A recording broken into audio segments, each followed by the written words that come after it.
not need to list and detail the crimes which were committed in the residential institutions chiefly operated by religious orders on behalf of the state.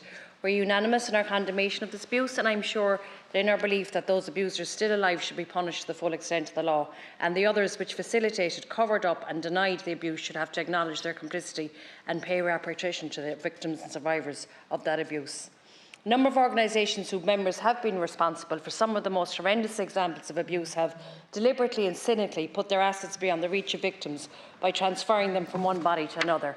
This is particularly, but not exclusively, the case for religious orders who have in some cases transferred significant amount of their wealth from the religious orders themselves into possession of trusts administered by lay organisations.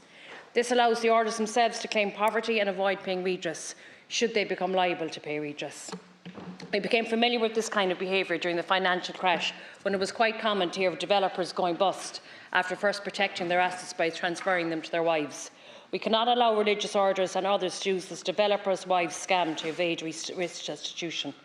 A recent RTE Investigates programme showed that the Christian Brothers alone held, sold or transferred 800 properties from their ownership over the last 35 years. What has happened to these properties now? Who has the ownership now? And most importantly of all, what has this done to help those who are abused by its members? Ivana Bacik's, my Labour Party colleague Ivana Bacik's 2024 Civil Liberty Child Sexual Abuse Proceedings Against Unincorporated Bodies of Persons Bill addresses this and would enable the state to compel religious organisations and others to pay redress to those who survived horrendous abuse in residential settings. This bill would address the imbalance of power that currently exists by facilitating civil proceedings against unincorporated bodies such as religious orders, and provide a mechanism for recovering assets from associated lay-run trusts to whom assets have frequently been transferred.